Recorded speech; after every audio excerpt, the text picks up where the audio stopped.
Shielding your mother be when Justin, an 11-year-old boy, entered the Hells Angels headquarters, everyone stopped talking. The bruise around his eye revealed part of his situation, but his request carried more impact.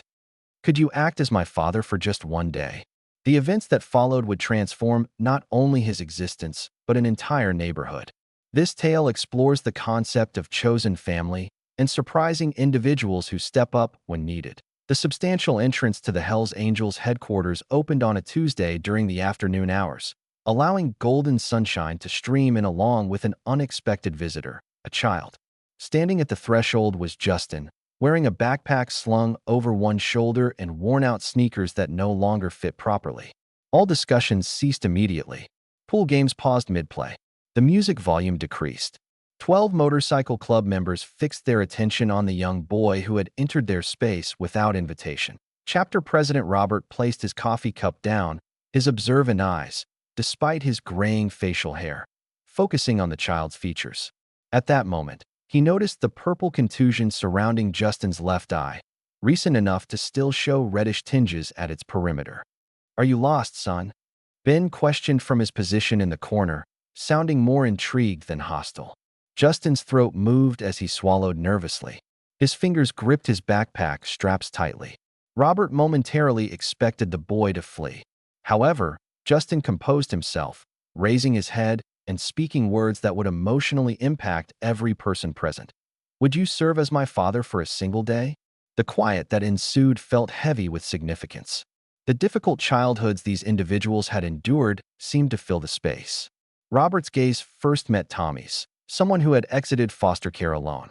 Then he looked at Diego, whose father had disappeared before his birth. Ben's hand instinctively moved to his ribcage where his father's belt had created lasting scars. "There's a career day event," Justin explained, his voice gaining steadiness. "It's happening at my school this coming Friday. All my classmates are bringing their parents to discuss their occupations." He hesitated, swallowing with difficulty. "I have nobody to accompany me."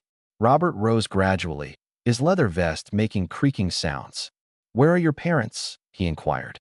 "My biological father perished in Afghanistan 4 years back," Justin stated without his voice faltering, though his gaze became distant.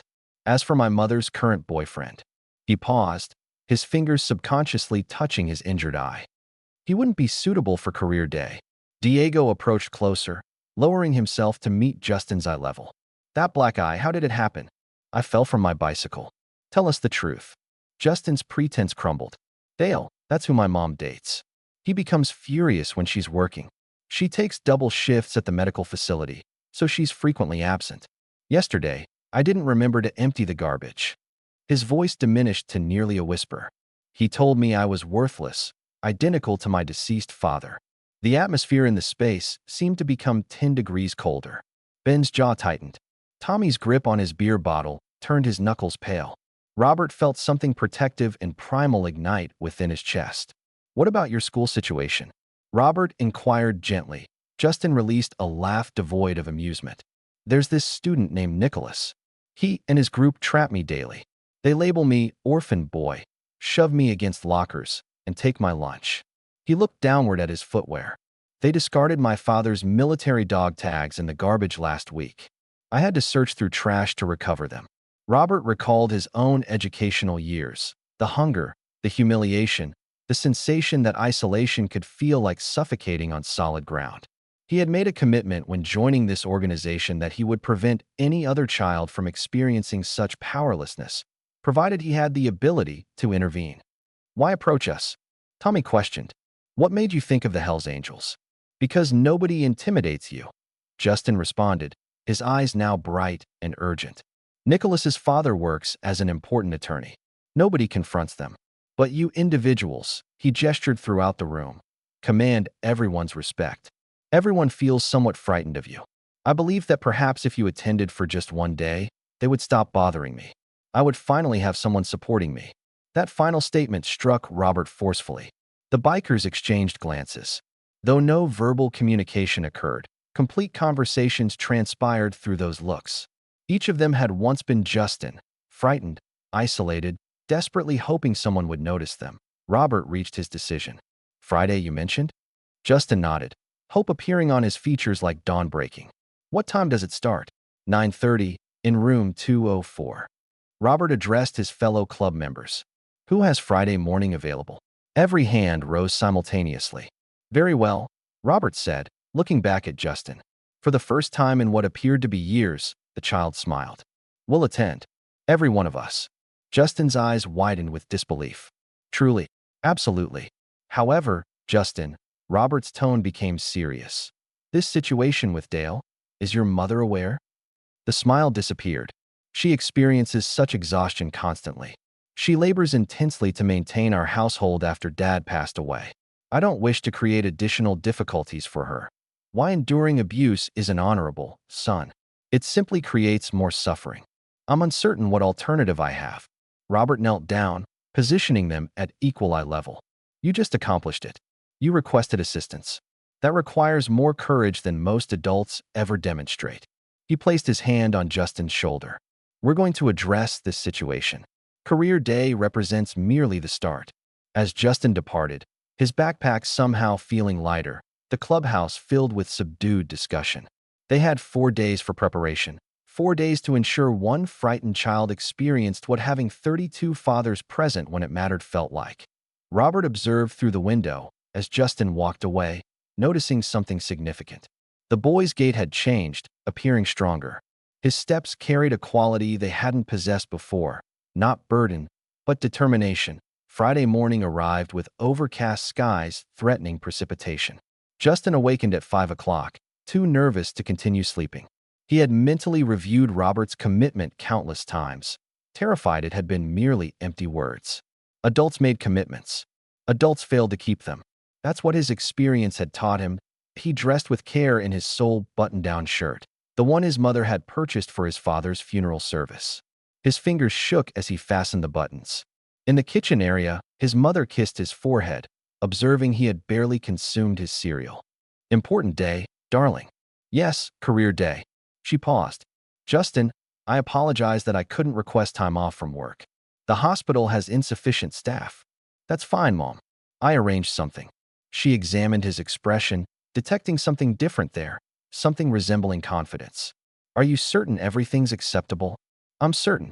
At the educational institution, Nicholas waited near the lockers with his typical group, Brett and Chase, both larger than Justin and both possessing that casual cruelty that privileged children could display. "Look who appeared," Nicholas mocked. "Prepared for your—" Robert simply squeezed his shoulder. "See you tomorrow, son. We're instructing you on changing motor's significant presentation, orphan boy." "Oh, that's right. You don't have anyone attending, correct?" Justin continued walking with his head lowered. "My father's bringing his luxury Mercedes." "What's yours bringing?" Nicholas laughed. "Oh, right. A burial container." Brett pushed Justin against the lockers. His shoulder experienced sharp pain, but he showed no reaction. He simply continued toward room 204, counting his steps and breathing through his nostrils the way his actual father had instructed him when the world felt overwhelming. By 9:15, the classroom was filling with parents. Nicholas's father arrived wearing an expensive three-piece suit, greeting people as though campaigning for political office. Brett's mother, a physician, brought medical equipment. Chase's father, an airline pilot, wore his uniform with sharp precision. Justin occupied a seat in the rear section, monitoring the clock. The minutes progressed slowly. Each clock tick intensified the anxiety in his chest. They weren't attending. Naturally, they weren't. Why would they? Then, slightly after 9:30, distant rumbling commenced. Initially, it sounded far away, like thunder approaching from considerable distance.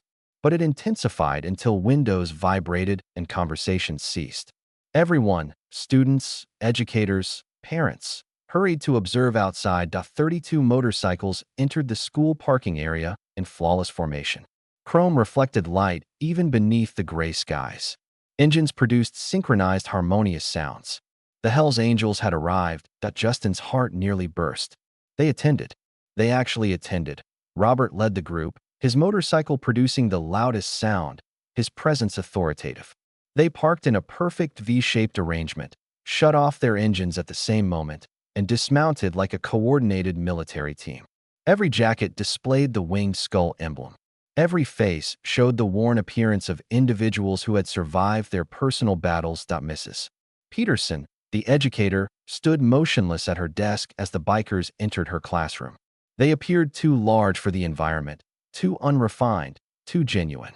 Nicholas's father stepped backward. Justin Miller. Robert's voice filled the space. Justin stood, his legs trembling. Present. We're here for you, son. The classroom erupted with whispered conversations. Nicholas's smirk had disappeared. His father appeared as though he had difficulty swallowing.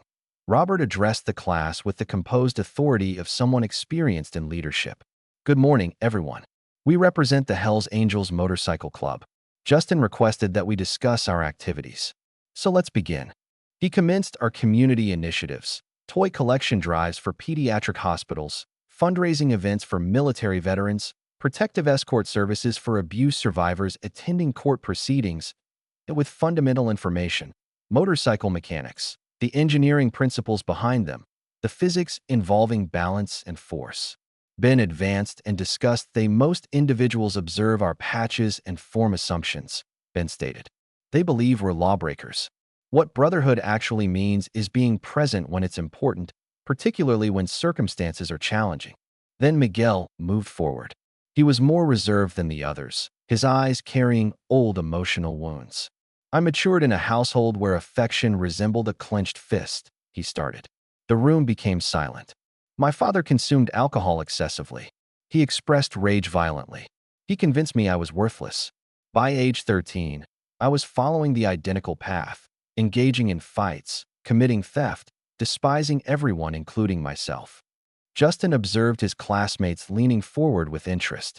Even Nicholas was paying attention. Then I encountered Robert. He presented me with a decision: continue self-destruction or construct something superior. This organization, this family unit, educated me that genuine strength doesn't involve violence. It concerns protecting individuals who cannot defend themselves. It involves terminating harmful cycles rather than perpetuating them. Mrs. Peterson was weeping quietly at her desk. Diego retrieved a photograph. This shows Tommy at 15 years old, surviving on the streets. This depicts Ben following 3 military deployments in Iraq with nobody awaiting his return. This shows Robert the day his daughter expressed pride in him. He looked directly at Justin. We're not without flaws. We all possess scars. But we select daily to improve beyond what damaged us.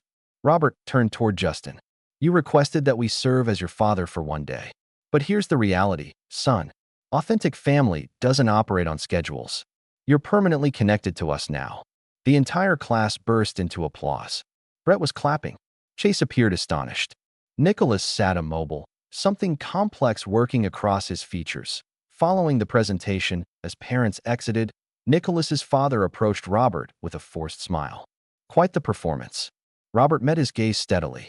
Your son creates problems for Justin. That concludes today. The attorney's smile vanished. Are you making threats? I'm making a promise. There's a distinction. Outside, as the bikers prepared for departure, Justin couldn't locate words adequate for his feelings. Oil. As 32 engines roared back to operation, Justin stood in the parking area watching his family depart. Something transformed in his chest. A door opening he hadn't realized had been locked. The weekend progressed in a haze of normalcy that felt almost unreal. Justin spent Saturday at the headquarters learning fundamental motorcycle maintenance, his hands blackened with lubricant, his smile impossible to remove. Robert instructed him on checking oil quantities. Diego demonstrated the distinction between different tools. For 2 days, the burden he'd carried since his father's death felt more manageable, but Monday brought reality crashing back. Dale had viewed the video. Some parent had uploaded it to social media. Local motorcycle club members steal the spotlight at career day, and it had circulated through the community rapidly. By the time Dale stumbled home Monday evening, having consumed 3 beers and smoldering with embarrassment, he'd watched it 17 times. Justin heard the truck before seeing it. That specific engine sound that made his stomach tense. He was at the kitchen table completing homework when Dale kicked the entrance open. You believe you're special now? Dale's speech was slightly slurred. Got your little motorcycle friends? Justin's mother wouldn't return home for another 2 hours. He mentally calculated escape paths. Front entrance blocked. Rear entrance through the kitchen. His mobile phone was upstairs. I posed a question to you. Dale moved closer, and Justin could detect the beer smell, the rage, the familiar scent of impending violence. I simply needed someone for career day. You made me appear like trash. Everyone at the drinking establishment was discussing it. Poor Justin, no father figure. Dale's hand suddenly grabbed Justin's shirt, lifting him slightly. You have a father figure standing right here. You're not my father. The words escaped before Justin could prevent them. Dale's face turned purple. His fists pulled back. Justin closed his eyes, his body tensing for the strike. The blow never connected. The front entrance opened. Not kicked, not forced. Simply opened with a key that hadn't existed an hour earlier. Robert entered first, followed by Ben and Diego. 3 additional bikers positioned themselves at the entrance. They moved with unhurried intention, filling the small residence with their presence. Dale's fist remained suspended midair. What the? Get out of my residence. Not your residence, Robert stated calmly, retrieving his phone. The lease bears Jennifer Miller's name. You're merely residing here. He tapped the screen. Jennifer provided us a key this afternoon. She's been aware for some time that something was wrong. Simply didn't know the proper way to address it. Dale released Justin and lunged toward Robert. Ben positioned himself between them with the relaxed confidence of someone who'd confronted much worse situations. Don't, Ben said quietly. You don't want to attempt that. Robert moved past them to Justin, examining him thoroughly. Are you unharmed? Justin nodded, his throat too constricted for speech. Diego placed a manila folder on the kitchen table. It landed with a soft sound that felt like thunder. Open it, he instructed Dale. Dale's false confidence wavered. His hands shook as he picked up the folder. Inside were photographs, Justin with bruises accumulated over the previous 6 months, with timestamps. Medical documentation from the school nurse recording suspicious injuries. A written statement from Mrs. Peterson detailing behavioral modifications. Text messages Dale had sent Jennifer, threatening and cruel. Where did you obtain? Justin's school nurse has been documenting for months, Robert explained. She was constructing a case, but awaiting the appropriate moment. Jennifer's colleagues at the hospital have observed her injuries as well, the ones you attributed to her being clumsy. His voice remained steady, almost conversational. We spoke with numerous people this weekend. It appears you've created quite the evidence trail. Dale's face had transitioned from purple to white. You cannot. We already have. Ben produced another document. Protective order prepared for filing. We have 3 witnesses who will provide testimony about what they've observed. Jennifer's attorney, a legitimate one, not whatever you've threatened her with, is prepared to seek complete custody protection. Robert leaned against the counter. Here's the procedure. You have 2 options, and you must select one immediately. Dale looked around the space, observing his options disappearing. Option 1. You gather your belongings, you depart tonight, and you never contact Jennifer or Justin again. You vanish. We'll retain these files, but we won't submit them. You're permitted to walk away without consequences. Begin fresh elsewhere. And option 2. We file everything tonight. Law enforcement becomes involved. Child Protective Services becomes involved. Jennifer pursues charges for domestic violence. Yes, we possess evidence of that as well. You'll face arrest by morning, and everyone in this town will know precisely who you are. Robert's expression never altered. Your decision. Dale deflated, his false confidence collapsing under the weight of consequences. He looked at Justin one final time, and briefly, something almost resembling remorse crossed his face. But it passed. I require an hour to pack. You have 30 minutes, Diego said, checking his timepiece. Will remain.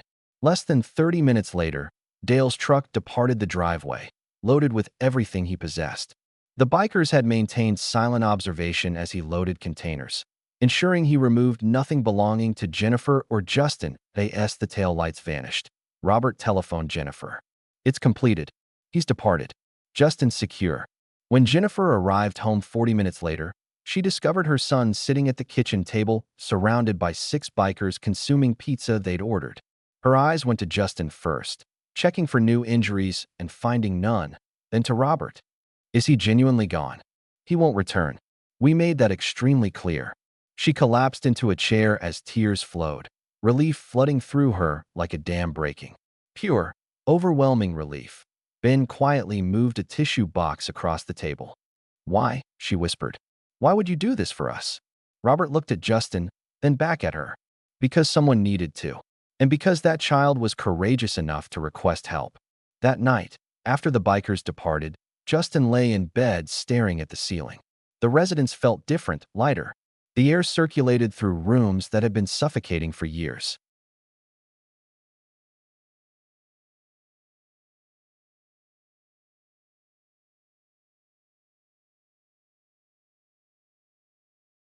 His phone vibrated. A text from Robert. "Sleep well, son. We're available if you need us."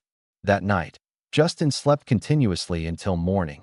A deep, dreamless sleep he hadn't experienced in years. In the weeks following Dale's departure, the headquarters had become Justin's secondary residence.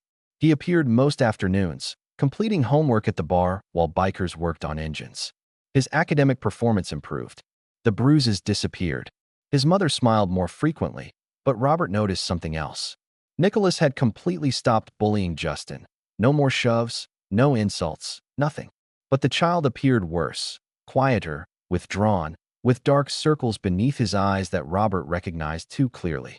"Ben," Robert said one Thursday afternoon, "that Nicholas child, something's wrong. The bully, former bully. I want to understand why." Ben made some inquiries. By Friday, they possessed answers. Nicholas's mother had died years previously, cancer that progressed rapidly and left devastation. His father, Tom Bradford, that polished attorney, had been drowning in grief ever since. Drinking became his only method of functioning. Nicholas raised himself while his father worked 16-hour days or sat in his study with bourbon. "The child's acting out because he's isolated," Ben reported. "Father's physically present but emotionally absent." Robert tapped his fingers on the table. "So Nicholas becomes the bully because he's experiencing bullying at home, not with physical force, but with absence. Then we address it." Tommy looked up from his motorcycle. "The child tormented Justin for months. And Justin had Dale. Nicholas has a ghost inhabiting his father's body." Robert stood. "We terminate cycles. That's our purpose." The following morning, Robert and Ben appeared at Tom Bradford's office without appointment. Tom looked up from his desk, irritation flashing across his features. "Your son is drowning," Robert stated simply. "And you're too intoxicated to notice. My son is acceptable. When did you last have dinner with him?" "Sober." Robert waited. Tom's silence provided the answer. "When did you last inquire about his day?" "Looked at him without perceiving your deceased wife." "You need to depart." "We know about the drinking, Tom. We're not here to pass judgment. We're here because we've been you. Lost. Pain so immense you must numb it just to survive." Ben's voice was gentle. Tom's legs seemed to fail. He sat back down heavily. "I don't know how to be a father without her." Robert pulled up a chair. "My daughter was 7 when her mother departed. I was involved with the club, drowning in bottles, just like you. One night, I arrived home and discovered her preparing dinner. A 7-year-old attempting to feed herself because I was too intoxicated." His voice roughened. "That was my lowest point. It's not too late for you." Ben slid a business card across the desk. "Veterans Support Group convenes Tuesday and Thursday evenings. You served, correct?" Tom nodded, surprised they possessed this information. "So did half of us. These individuals understand." Ben leaned forward. "Your son requires his father returned. The authentic one." Tom's hand trembled as he picked up the card. "And if I attempt, we'll assist Nicholas as well. Youth mentorship program we operate." Robert stood. "But this only functions if you both desire it." Days later, Tom attended his first meeting. He emotionally broke down twice, nearly departed 3 times. But Robert sat beside him the entire 2 hours. Nicholas was more difficult to reach. When Diego approached him after school, the child's defenses activated immediately. "I'm not attending some foolish program. 12 children your age, working on motorcycles, learning woodworking, discussing genuine matters."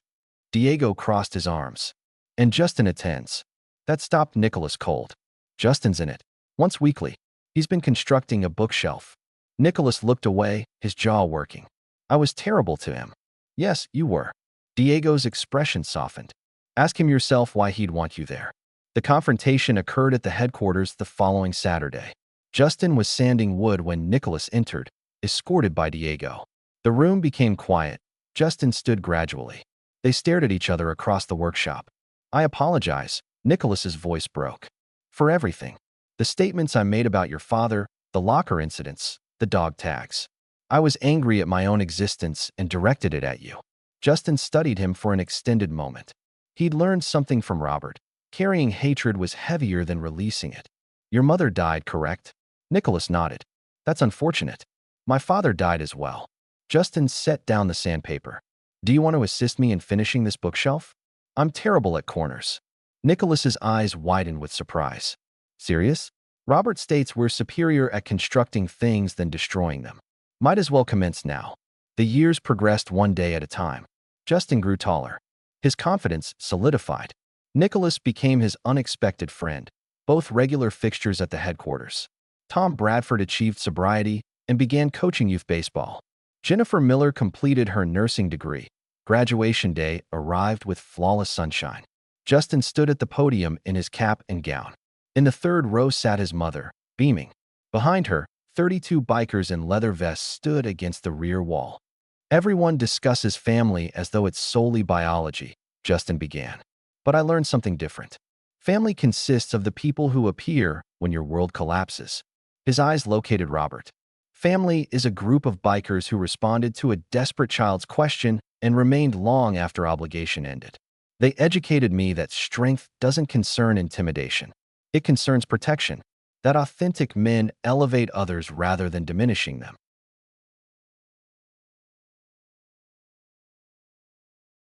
Nicholas, sitting with his father, wiped his eyes.